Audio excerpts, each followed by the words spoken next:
اعوذ باللہ من الشیطان الرجیم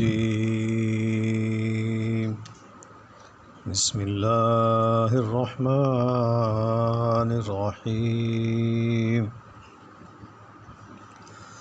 اللہ الذی جعل لکم الانعام لترکبوا منها ومنها تأكلون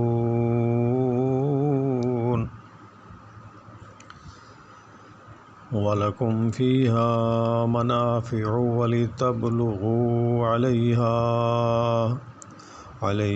حاجة في صدوركم وعليها وعلى الفلك تحملون۔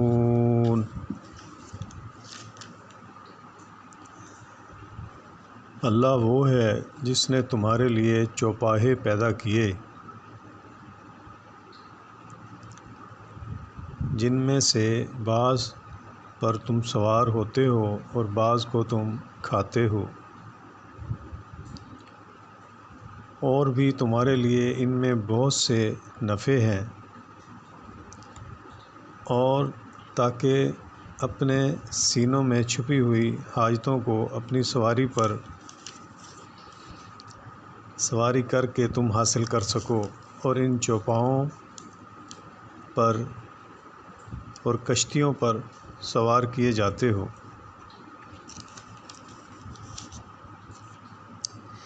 یعنی ان کے درمیان حق کے ساتھ فیصلہ کر دیا جائے گا، اہل حق کو نجات اور اہل باطل کو عذاب۔ اللہ تعالیٰ اپنی ان ان گنت نعمتوں میں سے بعض نعمتوں کا تذکرہ فرما رہے ہیں۔ چوپاہے سے مراد اونٹ، گائے، بکری اور بھیڑ ہے۔ یہ نر مادہ مل کر 8 ہیں۔ یہ سواری کے کام میں بھی آتے ہیں، ان کا دودھ بھی پیا جاتا ہے، جیسے بکری، گائے اور اونٹنی کا دودھ۔ ان کا گوشت انسان کی مرغوب ترین غذا ہے، اور بار برادری کا کام بھی ان سے لیا جاتا ہے، جیسے ان سب کے اون اور بالوں سے اور ان کی کھالوں سے کئی چیزیں بنائی جاتی ہیں۔ ان کے دودھ سے گھی، مکھن، پنیر وغیرہ بھی بنتی ہے۔ یہ اللہ تعالیٰ نے اپنی نعمتیں گنوائی ہیں انسان کو سمجھانے کے لیے۔ اس میں بھینس کا ذکر نہیں ہے۔ ہمارے یہاں دوست بڑی بڑھ چڑھ کر قربانی کرتے ہیں بھینس کی، ذکر نہیں ہے قرآن میں۔ اس وقت تھی نہیں تھی، کہتے ہیں یہ اس وقت نہیں تھی۔ بھئی اللہ کو جو چیز اچھی لگی، جو چیز اللہ نے بہتر سمجھا، وہ ہمارے لیے قرآن میں ڈال دی، اور اللہ کے نبی کو حکم دیا بھئی ایسے کرو، اطیعوا اللہ و اطیعوا الرسول کا حکم آ گیا۔ اس وقت تھی یا نہیں تھی، ہمیں اس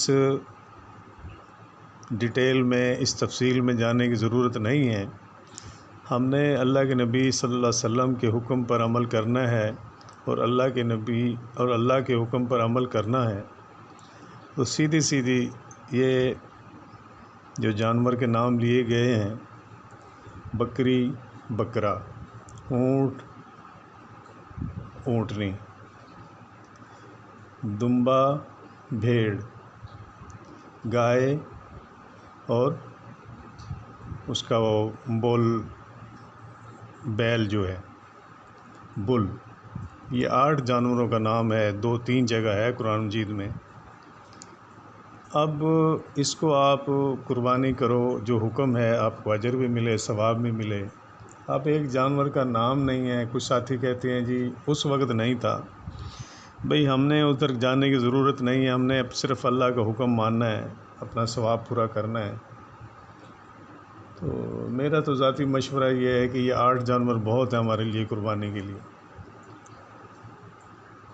اس کی الگ تفصیل ہے کہ بھئی وہ صاف ستھرا ہو، کانا بینگا نہ ہو، کان پہ نشان نہ ہو، کٹا ہوا نہ ہو، کان ٹوٹا ہوا نہ ہو، لنگڑا نہ ہو، بیمار نہ ہو، یہ مختلف اور چیزیں ہیں۔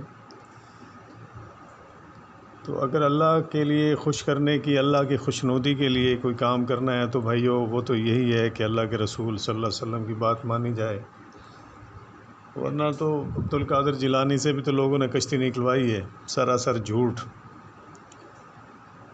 جب قرآن ہے، حدیث ہے، نبی ہیں، پھر ادھر ادھر کسی کا کہنا ماننے کی، یا خواب میں آیا یا نیند میں آیا یا چلتا ہوا یہ کر گیا وہ کر گیا، یہ فضولیات میں پڑھنے کا کیوں اپنی زندگی ضائع کرنے کے دوستوں پیچھے لگے ہوئے؟ صاف ستھرا قرآن رکھا ہوا ہے، صاف ستھرا حدیثیں رکھی ہوئی ہیں، اللہ کے نبی کے حکم موجود ہیں، پھر بھی نہیں مانتی طبیعت لوگوں کی نا۔ اللہ تعالی ہمیں عمل کی توفیق دے۔